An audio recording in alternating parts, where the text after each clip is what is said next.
Robespierre amou demais. Olá, sejam bem-vindos a mais um episódio do podcast Robespierre amou demais. O meu nome é Luís e do outro lado devia estar o Pedro, mas hoje vamos mudar um bocadinho a dinâmica aqui do programa. Vou fazer este programa com o Francisco, que basicamente é nós aqui chamamos o líder da classe trabalhadora Secção Norte, Centro. Como é que é, Francisco? Olá, Luís. Olá, malta. Então, porquê é que o Francisco está aqui?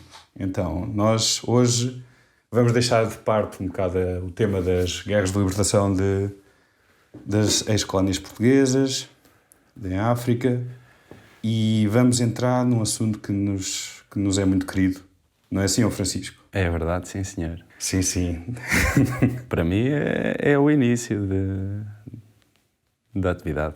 Sim, basicamente isto é uma coisa que coincidimos quase a maioria do pessoal que compôs a guilhotina, ou que faz parte ainda da guilhotina, que é o período de protestos anti-austeridade. Eu vou chamá-los assim para ser mais fácil. Eu sei que não era só contra a austeridade, falava-se de outras coisas, até da democracia, de questionar a democracia, mas para facilitar as coisas, vou chamar os protestos de anti-austeridade entre os anos 2011 e 2013, que basicamente foi uns anos de intensa atividade política, pelo menos em algumas partes do país, em Portugal.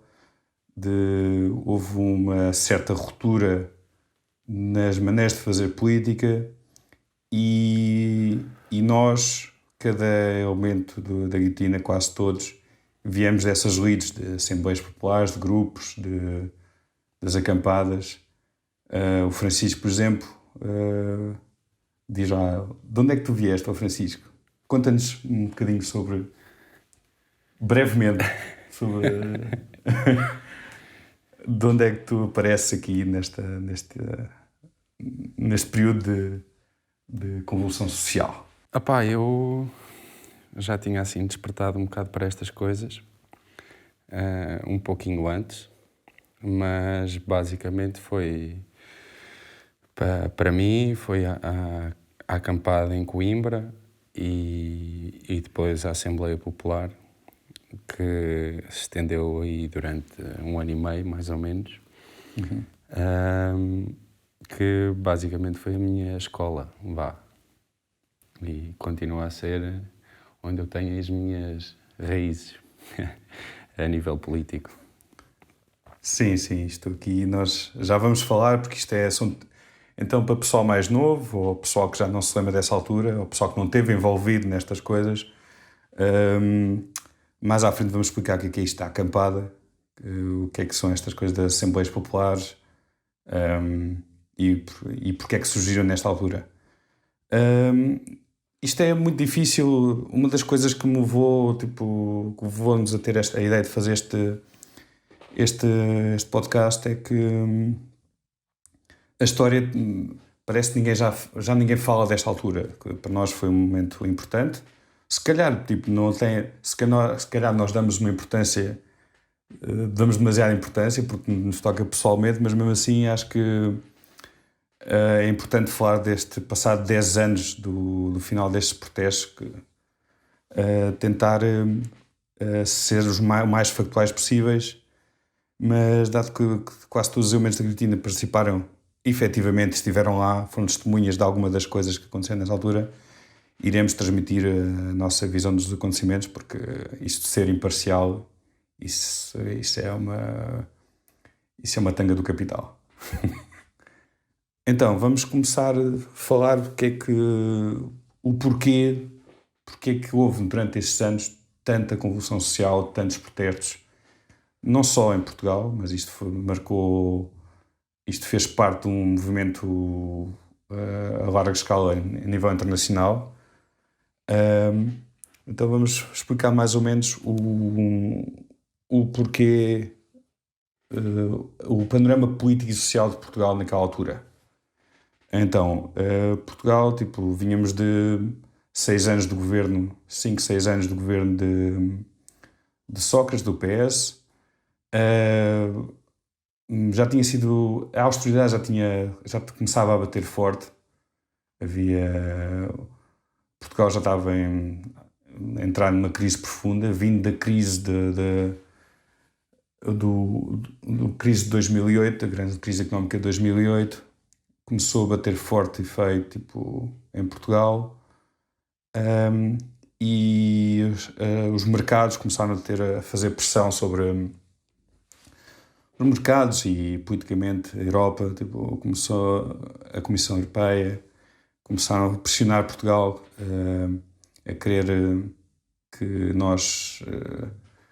a dívida portuguesa estava descontrolada. Então começou-se a aprovar uns PECs, Planos de Estabilidade e Crescimento, que tem um nome bastante engraçado, que é de Estabilidade e Crescimento, que basicamente foram apresentados 4 PECs deste género, que basicamente era o que queria era começar a pôr em prática toda a teoria neoliberal da Escola de Chicago em Portugal ainda mais a fundo. Então, dado que Portugal estava a entrar numa crise profunda, então começou-se a fazer, basicamente a aprovar estes PECs de austeridade. Então foram aprovados 4 PECs, todos eles aprovados com a conivência do PSD, basicamente abstinha-se nos votos, nos votos na votação dos PECs. Então os PECs basicamente era a redução de despesa pública, da redução na saúde, na redução nas despesas com prestações sociais e aumentos das contribuições sociais. Basicamente uma coisa que vamos ver mais a fundo depois quando o FMI e a Troika entrem em Portugal a fundo. Isto só para situarmos um bocado, estamos a falar entre 2010 e 2011. E é nesta altura que algo começa a mudar em Portugal, pelo menos tipo, em termos de... Existe um descontentamento evidente depois de tanta austeridade prolongada e não haver perspectivas de que a austeridade vá acabar. As condições de vida pioravam, tipo, o pessoal começava a emigrar, e havia muito descontentamento e raiva por parte das pessoas e até tipo, as próprias dinâmicas políticas estavam a mudar. O que é que eu quero dizer com dinâmicas políticas? Basicamente todos os protestos e manifestações estavam dentro de cúpulas partidárias, sindicais. Todos os protestos eram manifestações ou da CGTP ou pequenas concentrações do Bloco de Esquerda nas suas ínfimos grupos. E isto, nesta altura, começou a mudar. Começou a entrar pessoal novo, pessoal que queria fazer alguma coisa, que estava descontente e queria se ativar politicamente. Então, primeiro isto é tudo muito subjetivo, mas nós temos como não há muita coisa escrita sobre o assunto, e não há...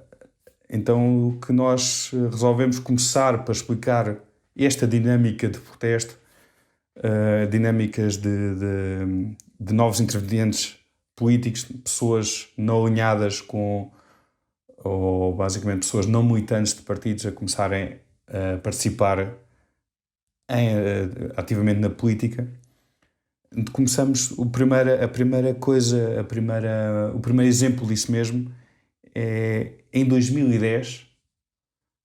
Em 2010 começamos,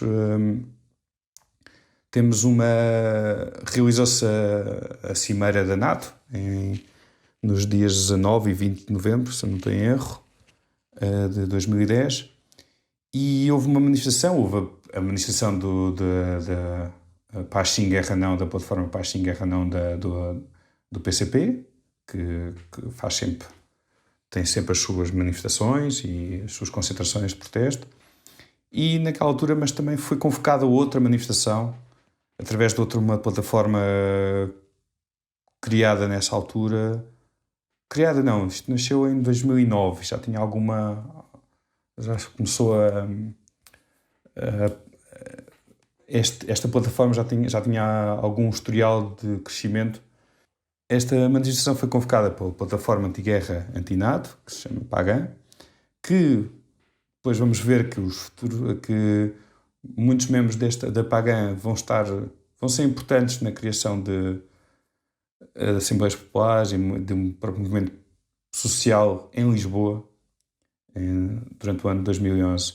Mas para falar um bocadinho mais sobre as manifestações da Cimeira da NATO, se calhar vou-te passar aqui a batata quente, porque só uma informação é que toda a informação que nós temos aqui é através de alguns blogs da altura, de algumas notícias da imprensa, apesar de quase todas têm assim sempre alguma coisa, dados incorretos.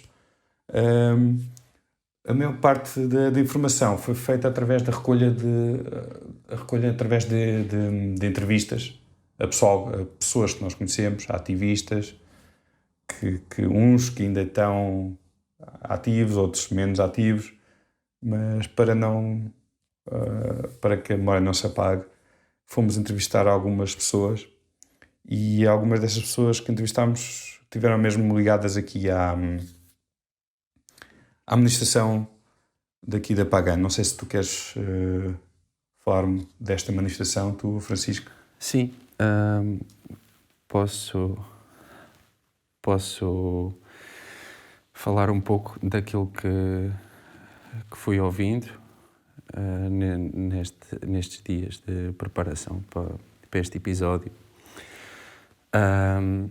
Então, esta PAGAN, esta plataforma, né, realizou várias assembleias abertas antes da realização da Cimeira da NATO para preparar exatamente essa manifestação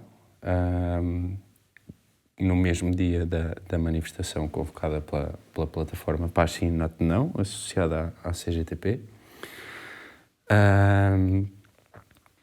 E pronto, lá está, eram espaços abertos que talvez façam lembrar um pouco aquilo que depois surgiu com as Assembleias Populares, não é? Que eram dinâmicas, pronto, assim, horizontais, sem líderes propriamente ditos, sem direção, que juntavam, como estava a dizer o Luís, muita malta que não estava ligada a nenhum partido político, a nenhuma organização assim, deste género, sindicatos, etc. E pronto, onde as pessoas podiam participar, eu tive apenas numa, realizaram-se várias, num espaço que se chamava Planeta Azul, penso que já não existe. E pronto, embora depois houvesse um par de figuras que já vamos falar a seguir, aqui uma das pessoas assim centrais a esta organização é um senhor chamado Manuel Batista, que pronto, esta plataforma tinha, através de alguns dos seus elementos, alguma conexão com uma organização chamada Union Pacifiste, francesa, mas pronto, era essencialmente malta daqui, que residente em Portugal, que estava a participar, e pronto, depois com o mesmo tipo de dinâmicas, grupos de trabalho, distribuição de tarefas, de forma horizontal e aberta. E então, destas assembleias saíram várias ações. Uma das ações que nos recordava uma companheira foi uma flash mob que aconteceu na noite anterior ao início da cimeira, em frente à estação do Rossio. Foi uma flash mob em que se simulava uma situação de guerra, em que, pronto, a malta toda se deitou no chão a fingir, que estavam mortos, né? Durante 1 minuto, com os megafones ligados, tipo, com o som das sirenes. E isto chamou bastante... chamou a atenção dos jornalistas que estavam em Lisboa, acabaram por ir bastantes. Gerou-se assim algumas situações um bocado estranhas, com a quantidade de jornalistas que, pronto, estavam lá no meio a passar por cima dos corpos das pessoas, a tirar fotos, etc. E pronto, inclusivamente jornalistas internacionais. Isto teve algum impacto e depois havia alguma malta mais à volta a distribuir panfletos, a alertar as pessoas para as guerras da NATO e as suas consequências. E houve também uma outra ação que penso ter sido ainda antes da manifestação em si, que foi junto à Expo. Foi uma ação de desobediência civil, com malta que se acorrentou com tubos, que atirou baldes de tinta vermelha, né, a simbolizar o sangue, e cortaram o trânsito. E nesta ação foram detidas mais de 40 pessoas, apesar do protesto ter decorrido sem qualquer tipo de violência por parte dos manifestantes. E então chegamos aqui à manifestação em si, que foi um momento assim marcante para quem estava politicamente ativo neste momento, ainda que mesmo para a malta que não estava lá presente. Voltar só um bocadinho atrás, então, porque tem interesse aqui para esta manifestação. Havia 2 figuras ligadas ao Bloco de Esquerda que estavam dentro do processo da organização destes protestos e da contra-cimeira. Um deles, o Major Mário Tomé, que esteve bastante envolvido, mas de uma maneira individual ou seja, sem representar os interesses do Bloco de Esquerda, pronto, como indivíduo. E da parte de pessoas que conhecemos, com quem falámos, que estiveram neste processo, dizem que foi uma participação sempre super correta e sem segundas intenções. O mesmo não se pode dizer do mais tarde famoso Ricardo Robles. Sim. Que andava a fingir-se de ativista antes de começar a tentar ganhar o seu com especulação imobiliária que o seu próprio partido supostamente combate, não é? Esta figura estava lá na organização desta... Sim. E as palavras, pelas palavras de uma das pessoas que nos forneceu informação, estava lá, sabias que estava lá o Rolos a tentar minar aquilo? Eu acho que estava a tentar fazer a típica jogada de polo de esquerda, que nós já vamos explicar depois. Sim, mais bastante adiante. Recorrente nos anos seguintes. Sim. E efetivamente conseguiu minar pelo menos uma coisa, uma ação ou proposta de ação que na altura andava a ser discutida dentro da Pagan. Não vou entrar em pormenores porque também não lá estava e não sou a pessoa indicada para falar sobre isto. Uma coisa relativamente inócua que ele andou basicamente a bloquear durante algum tempo, até que se descobriu que andou a bloquear porque o Bloco ia fazer uma cena bastante semelhante nos mesmos moldes, na mesma altura. Mas pronto, isto para dar um contexto, né? Porque não eram só pessoas não ligadas a partidos políticos. Aliás, em todos estes processos que vamos falar, sempre participaram também pessoas ligadas a partidos políticos e nem todas agiam como o Robles, mas bastantes seguem este tipo de linha. E então o que é que acontece no dia da manifestação em si? Aparentemente tinha havido contactos e tinha-se chegado a algum entendimento com o PCP, no sentido de fazer a manifestação de forma conjunta. Embora não houvesse entendimento sobre as ações em si, havia entendimento para fazer a manifestação de forma conjunta, tanto que o local de concentração, penso que foi no Marquês de Pombal, não sei se estou a dizer alguma barbaridade, mas penso que foi no Marquês. Sim, eu acho que eles depois desceram à avenida, sim. Sim. Foi o mesmo local de concentração, né? Só que acontece que no momento, no local, há algum sindicalista que basicamente aponta o grupo de malta onde estava a malta da Pagan e alguns ativistas internacionais também que tinham vindo para cá para participar nestas ações e mais malta desalinhada, autónoma, fora dos partidos e dos sindicatos.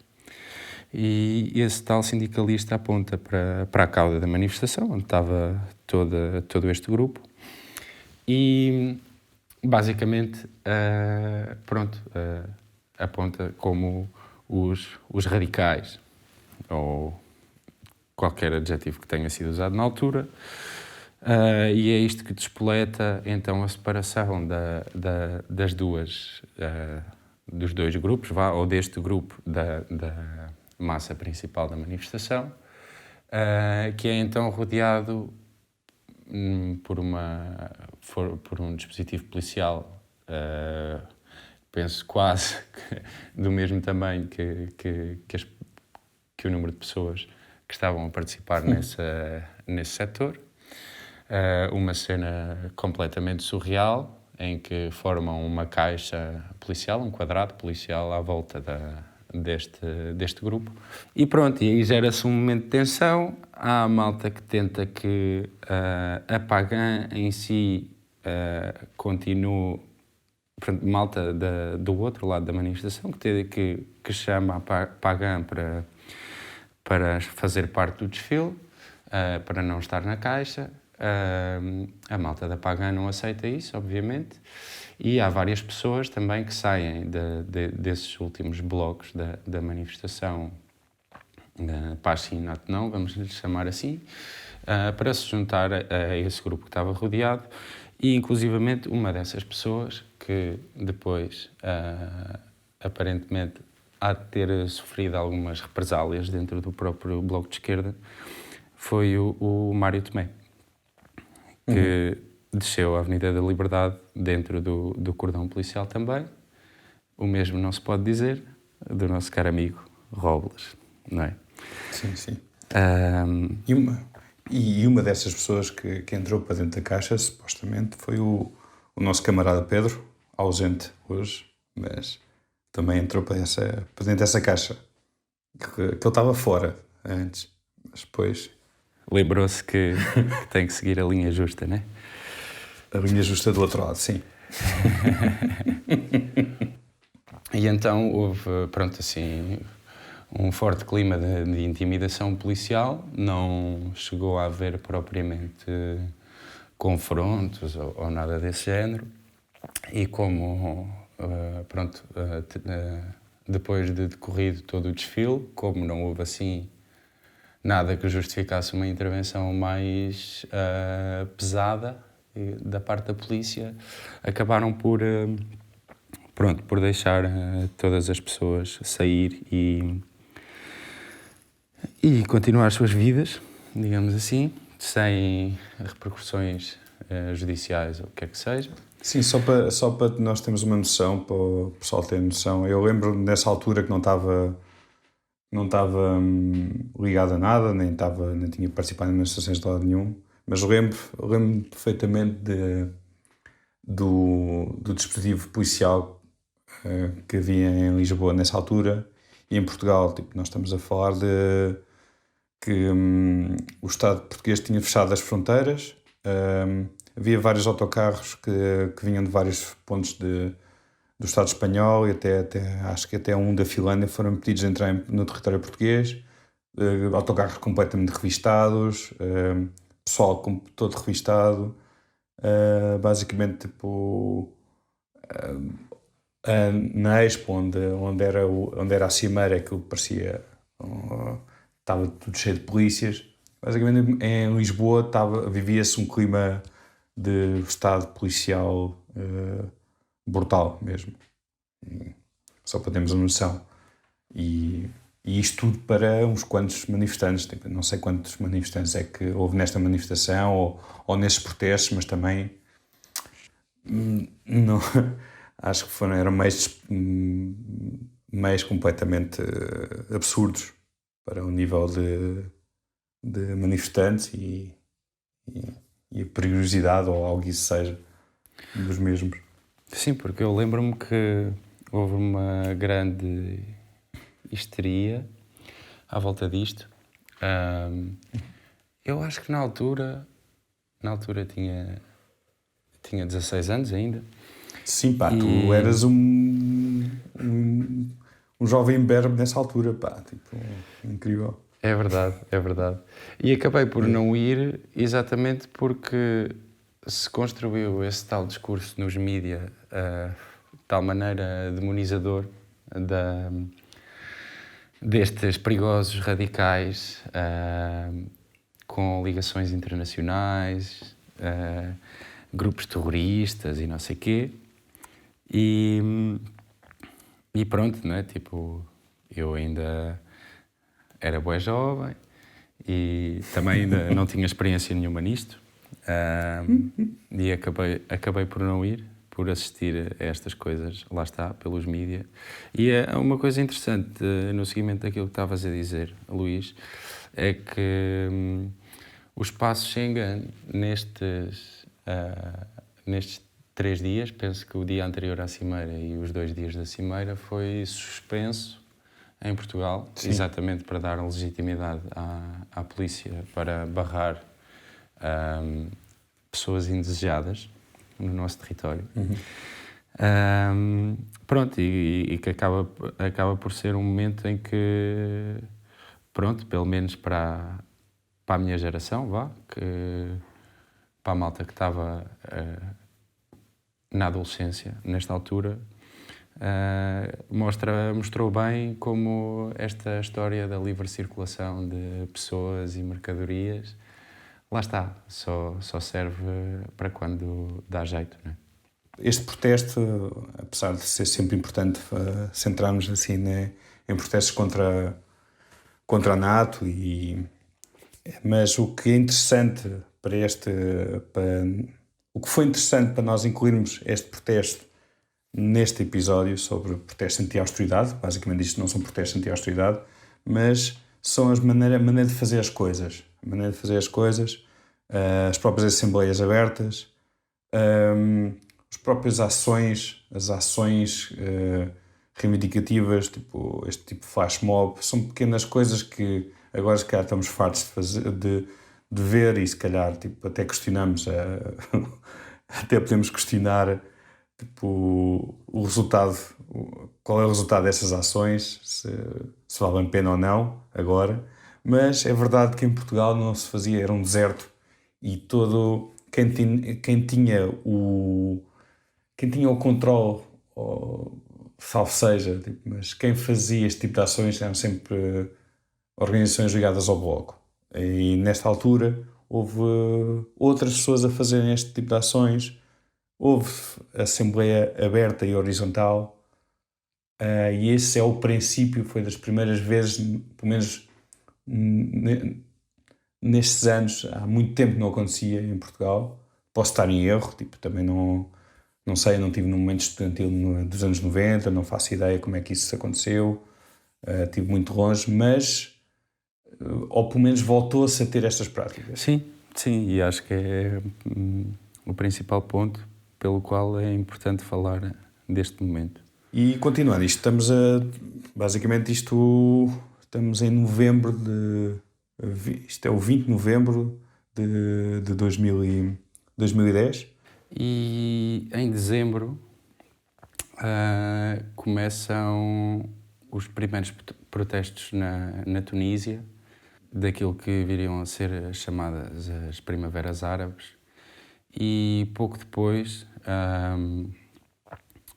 no Egito também.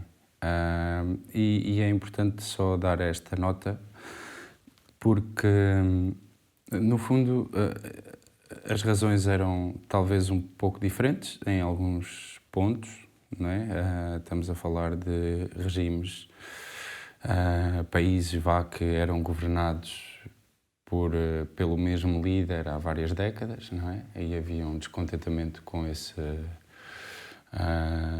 regime político vigente nesses países, mas também havia muito descontentamento com as condições de vida que se estavam a degradar, com a inflação, com os direitos da população, do povo, da classe trabalhadora, como lhes quisermos chamar. E foram protestos que também, por um lado, mostraram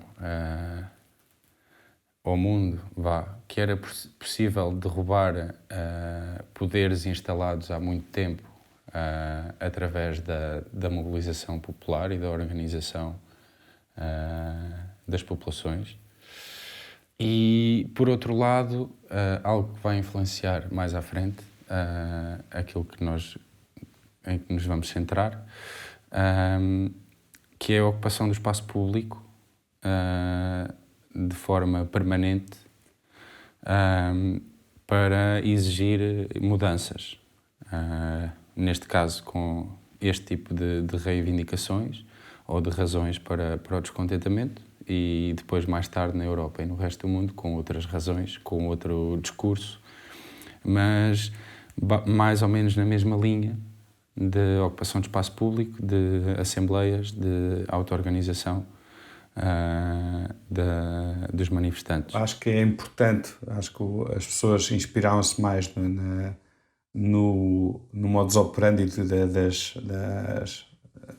dos protestos árabes, o que estavam a ver através das imagens, a ocupação do espaço público e assembleias e através do protesto permanente e a ocupação e a pressão dos regimes, eles acabavam por desabar. Apesar de que agora, como muita coisa nós sabemos, que muitas das primaveras árabes não são exemplo para ninguém, mas isso são outras coisas. Nós não estamos aqui para falar sobre as primaveras árabes, só queremos mencionar este ponto que é de facto que era inspiração, ou começou a ser inspiração para movimentos na Europa, que é esta coisa de o protesto contínuo e a ocupação do espaço. Sim, ou seja, independentemente das análises depois que se pode fazer do resultado destes processos no mundo árabe, que foram bastante diversos nos países onde aconteceram, neste momento específico que estamos a falar, foram muito significativos a nível de inspiração e de exemplo, principalmente para a malta que estava aqui do outro lado nas chamadas democracias ocidentais, mas que no fundo sentiam as mesmas coisas que a malta em países ditatoriais sente, que é a dificuldade de manter uma vida digna, a sensação de que não temos voz, independentemente de termos eleições ou não. Não influenciamos as decisões e o rumo da governação, digamos assim. Sim, e através desta inspiração, nas Primaveras Árabes é uma das coisas, um dos elementos fulcrais no grupo que organizou um protesto que vai ser um protesto para mim, acho que para o pessoal aqui da Guilhotina, deste podcast. Um momento fulcral, tipo o boom, o que iniciou de facto o chamado movimento, ou pelo menos um movimento social entre 2011 e 2013, que foi o protesto de 12 de março, o chamado protesto Geração Arrasca, que basicamente o que nós sabemos hoje é que de facto aquilo era mesmo, lá está, foi uma ideia de um grupo de 4 amigos, estudantes de Relações Internacionais, que tiveram a ideia de fazer alguma coisa depois de um concerto dos de Olinda no Coliseu. Agora, não sei se foi no Coliseu do Porto ou de Lisboa, isso não sei. Acho que foi do Porto. Porque eles deram 2 concertos. E eles admiraram-se porque em relação à reação do público às palavras cantadas pela Ana Bacalhau na música Que Parva Que Eu Sou, para eles constituiu um gatilho que faltava, e via-se que havia descontentamento. Havia, basicamente, nesta música fala muito da precariedade, o pessoal estudar e depois trabalhar por tudo e meia. Então eles sentiram nesse concerto tipo, que havia alguma coisa, então eles sabiam que tinham que fazer alguma coisa. Nessa altura existe um ponto também muito importante, que vai ser muito importante nos movimentos, na organização dos movimentos sociais, para mal e para o bem, tipo, neste caso, que foi tipo a importância das redes sociais nessa altura. Eles primeiro abriram um espaço no Facebook, depois decidiram de facto marcar um evento para dia 12 de março de 2011, um evento para Lisboa, que aquilo basicamente ia supostamente para marcar começava no Marquês. Não, acho que era para começar ao pé do Teatro São Jorge e descia toda a avenida, basicamente. O que era muito ambicioso da parte deles. Eles próprios dizem que aquilo estavam todos assustados, ver se aquilo ia dar para o torto ou não. Então eles decidiram chamar-se Geração Arrasca. Basicamente é um jogo de palavras usado nos anos 90, eu acho que nem deves te lembrar disso, Francisco, tipo, quando se chamaram a Geração Rasca ao movimento estudantil, claro, isto é 94, tu tinhas que 2 anos? Não, estava a nascer. Sim, estavas a nascer, não é? Pois, nem te lembro mesmo nada disto. Epá, eu lembro que eu não vivia estes protestos, tipo, eu vivia ao longe, porque tinha os meus 3 aninhos. Então basicamente foi tipo o Geração Arrasca foi o que pelas famosas palavras do Vicente Jorge Silva em 94, quando nas manifestações estudantis contra a introdução das propinas, os manifestantes contra a prova global tinham escrito alguns slogans e alguma coisa e mostraram o slogan tipo escrito nas suas nádegas quando baixaram as calças. E isto caiu o Carme a Trindade, foi uma coisa, todas as pessoas falam disto.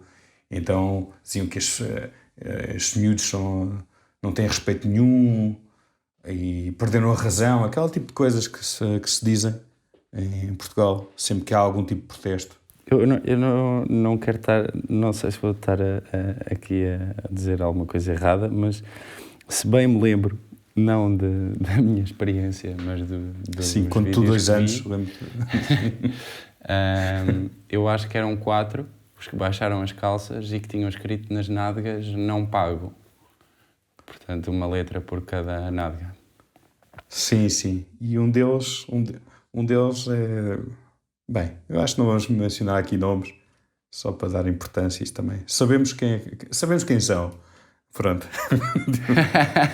Basicamente, a referência é uma referência muito antiga. Até muita gente que depois participou neste protesto nem sabia de onde é que vinha isto. Que isto é uma coisa muito... que o jogo de palavras, a geração rasca, a geração arrasca, foi um jogo de palavras que se fez na altura até. Já não sei quem é que fez, mas eu lembro de fazer esse jogo de palavras. Talvez o pessoal ligado ao PSR ou uma coisa assim, não sei. Mas pronto, basicamente eles depois de abrirem, voltando ao protesto em si, eles depois de abrirem o evento no Facebook, viram que aquilo começou a explodir. Muita gente começou a dizer que ia ao evento, mas sabe-se que aquilo no Facebook nunca é o que é, tipo... As pessoas podem dizer que sim, depois não aparecem, pronto. Mas começou a haver muita gente interessada naquilo. Agora, não se sabe bem, tipo... Isto é uma teoria minha que nessa altura, quando existe mudança de... Quando se quer fazer a mudança de um governo do bipartidismo entre o PS e o PSD, mais entre o PS e o PSD, de um governo de centro-esquerda para um governo de direita, foca-se em qualquer tipo de protesto. Foca-se nos protestos, tipo, existe mais tempo de antena e os protestos podem ser legítimos. Os protestos, não estou a pôr em causa se os protestos são legítimos ou não, mas existe mais tempo de antena da parte dos meios de comunicação para este protesto e para estas ações. E não é por acaso que, por exemplo, aqui tipo, há uma entrevista em que um dos elementos da organização, basicamente a Paula Gil diz que estava sempre a ser entrevistada todos os dias sobre qualquer assunto nas últimas semanas antes da manifestação de Lisboa. Então isto existe... vamos já mostrar aqui um protesto de descontentamento para fazer cair o governo. E porquê é que está a fazer... Porquê é que esta altura é fulcral? Nesta altura está-se a ser debatido o PEC 4, o último plano de estabilidade e crescimento, que basicamente o Sócrates tinha chegado depois de uma reunião com a Merkel, tinha chegado a um acordo com a Merkel a dizer que tinha um conjunto de medidas e ele pensava que ia ser como dos outros PECs, ia ser aprovado na Assembleia. Mas isto estava no vai, não vai, e esta mega administração, que depois vamos ver, pode ter sido uma das causas para a queda do governo de Sócrates. Mas pronto, só para saberem, outro dado através deste protesto é que o grupo inicial de amigos que fez este protesto, tipo, são eles o Alexandre Sousa Carvalho, o António Frazão, o João Abrincha e a Paula Gil. Eles de facto eram tipo pessoas, amigos que tiveram esta ideia, mas depois quando aquilo começou a crescer, eles tipo, o que nos dá a sensação é e até tipo em termos de... Sabemos, através de reuniões que aconteceram naquela altura, que muitos grupos ligados, pelo menos em Lisboa, estou a falar nas manifestações em Lisboa, muitos grupos ligados tipo, ao Bloco de Esquerda começaram a ajudar na organização do protesto, tipo Precários Inflexíveis, Panteras Rosa, começaram a tentar organizar aquilo, também é normal, que eles sintam-se um bocado... precisam de ajuda, não é? E começaram a direcionar isso para um movimento contra a precariedade, que nós já vamos ver mais à frente. E isto começou a crescer tanto que basicamente começou a crescer tanto. O evento de Lisboa começaram-se a abrir eventos noutros sítios e começou-se a organizar eventos, a espalhar-se os eventos como cogumelos em todo Portugal, não só em cidades, também em vilas, tipo, não sei, em vários sítios. Eu lembro que naquela altura era uma loucura. E um dos sítios que nós temos informações, basicamente, é o da Gerson Arrasca do Porto, que tudo começou tipo através de um contacto de um rapaz que estava ligado muito ao mundo anarquista do Porto, das várias coisas que havia no Porto naquela altura, e perguntou à organização de Lisboa se havia transporte. Estavam a organizar transporte para a organização de Lisboa. A organização de Lisboa disse que não tinha nada, claro, que eles era uma organização precária, sem meios, efetivamente, e disseram, olha, então organiza tu alguma coisa no Porto. Então ele fez um apelo a pessoas para se encontrar no Café Avis para organizar o 12 de Março. Havia, de facto, na organização havia várias tendências políticas, havia pessoal ligado ao mundo anarquista do Porto, não alinhado com nada, tipo, pode não ser anarquista em si, mas pelo menos não se demilitavam em lado nenhum.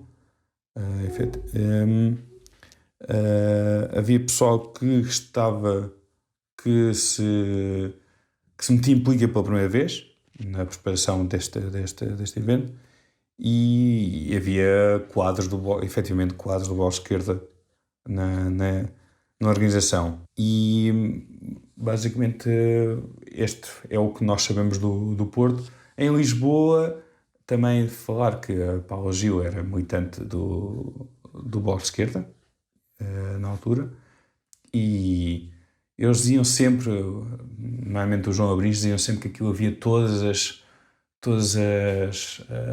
as cores políticas ali, até havia alguém de direita na organização, mas nunca soube quem é que era, mas pronto, talvez. Sabemos que havia um ex-militante do Partido Socialista, mas pronto, e isto explodiu o protesto da manifestação de 12 de Março. Abriram-se convocatórias e eventos em todo o lado, em todo o lado em Portugal, nas ilhas, em vários pontos do mundo, ao pé de concentrações organizadas em vários sítios, na Europa, em vários sítios mesmo, com presença de bastante gente a postar em frente às embaixadas, uma coisa tipo nunca vista. Primeira vez que se viu tipo esta coisa em Portugal, tipo, nos últimos 40 anos, 50 anos. Queria só fazer aqui uma nota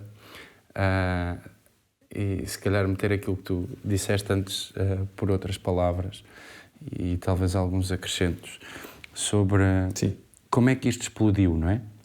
Ou seja, todos estes protestos que depois foram surgindo como cogumelos por todo o território português e ilhas e depois no estrangeiro só acontecem exatamente por causa do destaque mediático que é dado a esta manifestação. Ou seja, antes disto, e depois como veremos mais à frente noutros momentos, este tipo de dimensão não é fácil atingir sem o apoio, digamos assim, dos mídia, não é?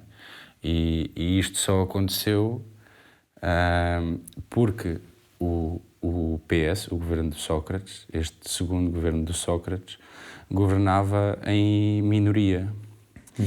E portanto, não tinha estabilidade para levar a cabo as transformações e as medidas de austeridade pedidas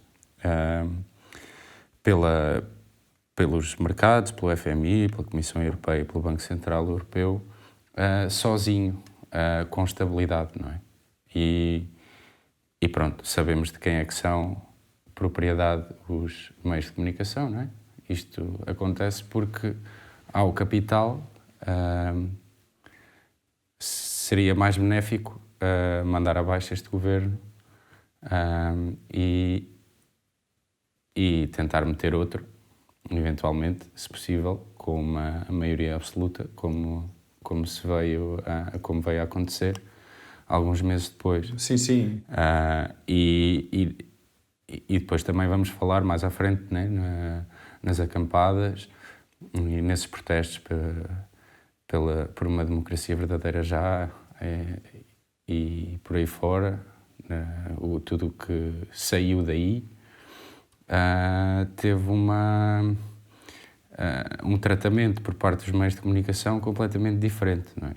Também porque este protesto da geração Arrasca, o discurso que construía não era de maneira alguma um perigo para o sistema em si, não é? O foco era na austeridade, portanto, em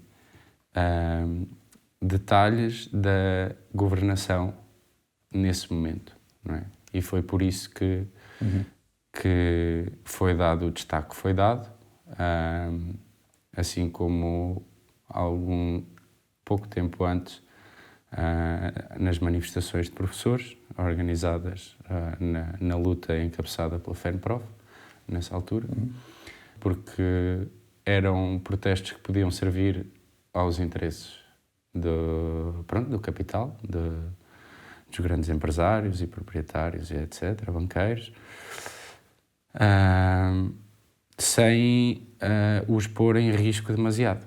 Pronto. E por isso é que se deu esta explosão tal. Já agora, que vamos entrar no dia 12 de março em si, houve um protesto em Coimbra, mas muita gente de Coimbra, por exemplo, foi para Lisboa porque, e isto é algo relativamente inédito na história da Associação Académica de Coimbra, pelo menos das últimas 2 décadas, que efetivamente alinhou num protesto fora das estruturas tradicionais de estudantis e etc. E então muitos de nós, estudantes, fomos para Lisboa nesse dia.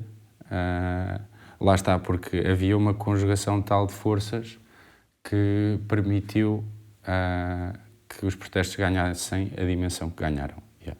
Sim, eu lembro aquilo permitia, sendo o manifesto tão abrangente, permitia que várias forças de vários quadrantes políticos manifestassem, não é?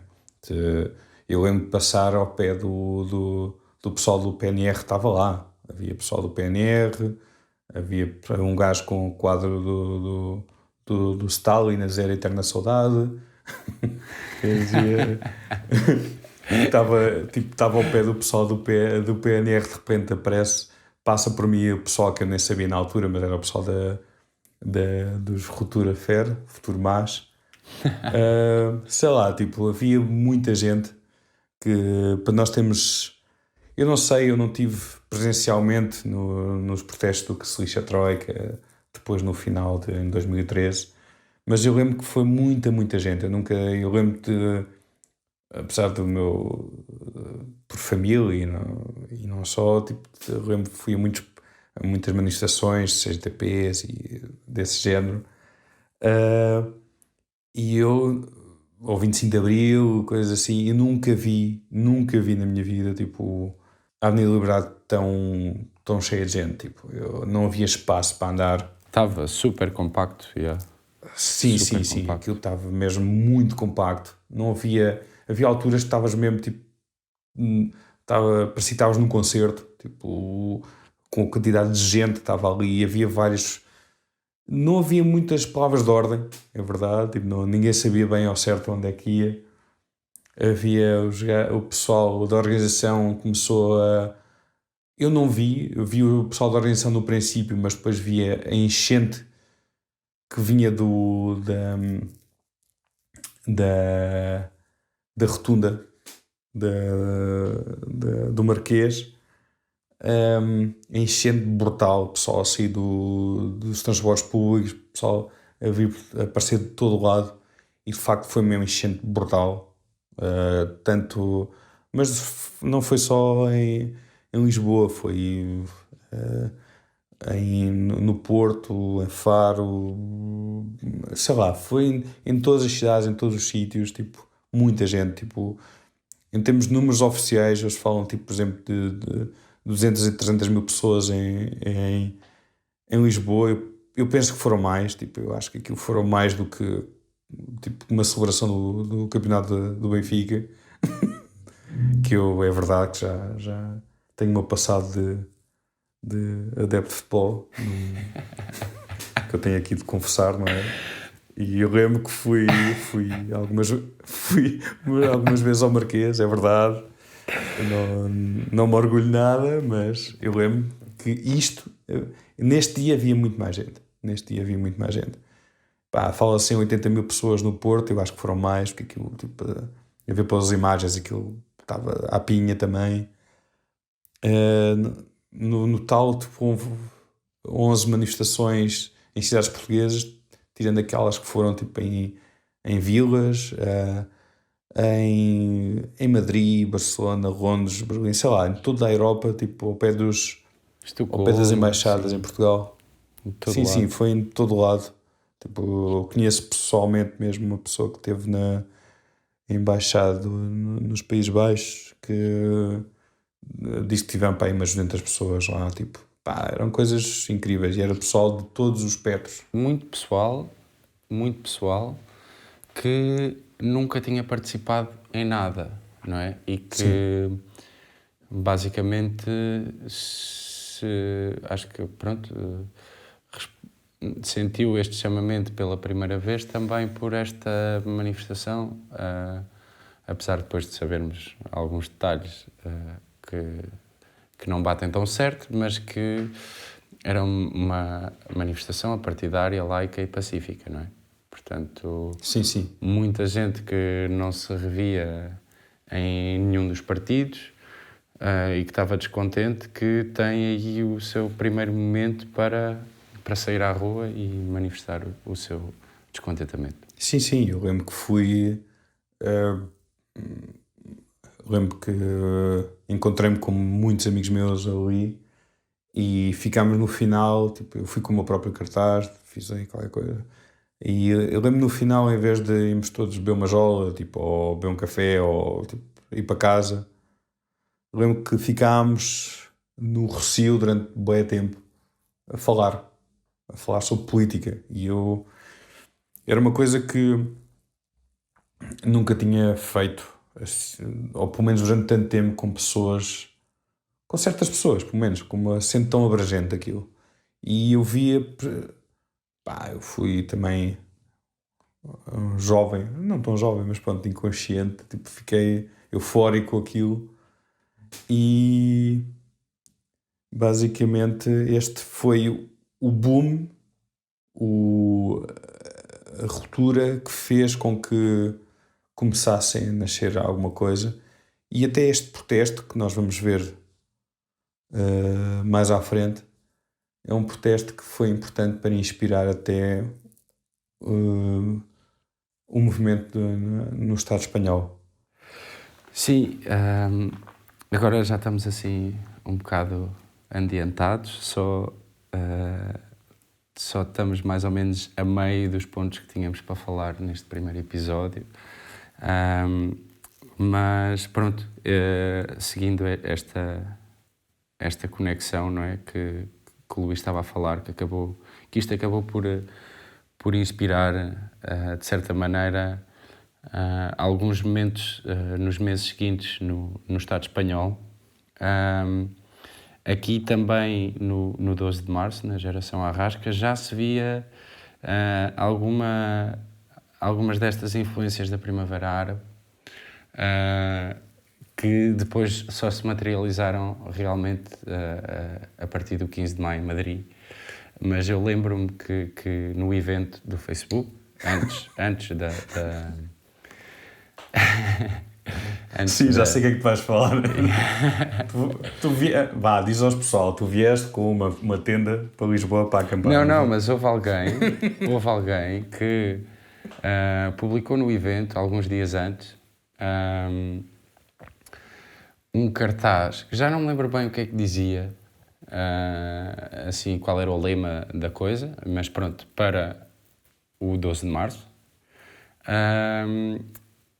Também já apelar à ocupação do espaço público, nesse mesmo sentido, não é? Tipo, que se viu principalmente no Cairo, não é? Que é tipo, vamos ficar na Praça Tahrir até o regime cair, né? E então já circulavam, lembro-me desse cartaz, penso que houve outras publicações de malta a apelar tipo, não, tipo, nesta manifestação não pode ser o mesmo que nas outras todas, né? Tipo, sair à rua, descomprimir a tensão social que está acumulada, o descontentamento e não sei o quê, e depois voltar para casa, né?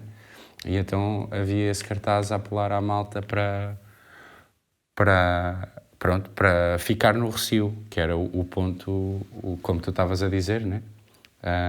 O ponto final da manifestação, e onde muita gente que provavelmente nem sequer viu estas publicações acabou por ficar durante bastante tempo. Eu lembro-me também de ficar lá algumas horas com malta. E pronto, há de ter havido aí 3 ou 4 macacos que levaram tendas para o protesto, apesar de nenhuma ter sido montada, não é?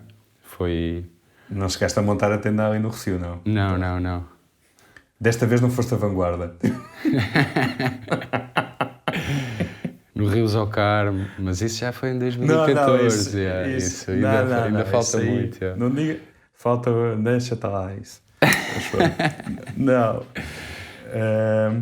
Pronto, é só para acabar este primeiro episódio sobre os protestos de anti-austeridade de 2011-2013. Só queria deixar assim umas notas finais que é verdade que, não sei, tipo, acho que muita gente sentiu naquela altura que, apesar de ter mais espaço, é verdade que houve mais espaço nos meios de comunicação, foi um bocado levado ao colo, é verdade, mas mesmo assim nem não estavam à espera, nem, tipo, o próprio poder não estava à espera de uma manifestação tão grande, não estava à espera de tanta gente sair à rua, e isso deu força a muita gente para tentar continuar, porque para muita gente isto foi o começo era o começo, e soube-nos a pouco, ficámos com queríamos mais e fomos à procura a ver o que é que se podia fazer para continuar o protesto. Isto não podia ser outra vez um protesto, uma manifestação, fazer uma manifestação e depois voltar para casa. Isso acho que o pessoal, algum pessoal pelo menos já estava farto. Exatamente.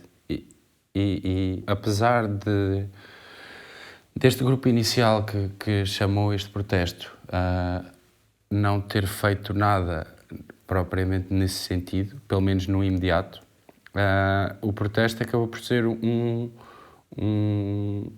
primeiro ponto a partir do qual se começaram a abrir espaços, como, pelo menos em Coimbra, mas penso que noutros sítios, Sim. As assembleias da geração Arrasca, que foram chamadas por, muitas vezes, pessoas comuns, ou malta que já estava um bocadinho envolvida em algum movimento ou assim, em que se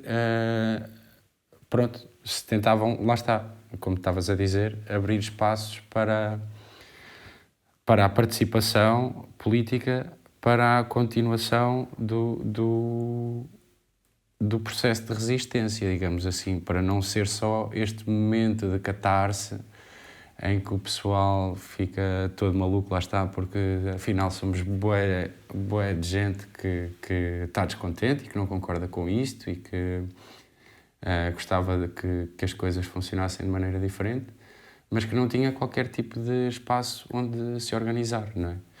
E pronto, este vai ser um dos pontos por onde vamos começar o próximo episódio, não é, camarada? É isso, camarada. É isso. E falar na importância como grande líder na organização das massas em Portugal. Claro. Ok. Acabamos o nosso primeiro episódio aqui. Não sabemos quantos episódios é que isto vai durar. Vamos tentar controlar-nos. Se calhar nós... Para nós isto é uma coisa que achamos muito interessante, mas se calhar para outros menos. Mas pronto. Vamos estar aqui a falar durante alguns episódios. Alguns. Voltando ao início, né, às tuas palavras, mas quer queiramos, quer não, e apesar de, pronto, lá havemos de chegar sobre os resultados e as conclusões que se tira disto tudo, e etc. Isto foi um momento histórico super importante, do qual os historiadores dos regimes não vão falar, não é? Que vão... Pronto, isto... Se nós e outra malta que lá esteve não falarmos disto e não registarmos isto tudo vai-se perder, né? Porque já lá vão mais de 10 anos, né, deste processo, e depois a memória começa a esbater-se. E foi um momento determinante em muitos sentidos, para o rumo das coisas nos anos seguintes, muitas vezes, se calhar, no mau sentido, como vamos ver. Mas fica... Essas conclusões vamos ter tempo para pensar nisso, porque este não vai ser o único episódio e não sabemos quando é que vamos acabar isto. Mas pronto, prometemos... Vocês vão se fartar de nós, já. Sim, deve se fartar, mas pronto. Se não gostarem desta série, tem outra série sobre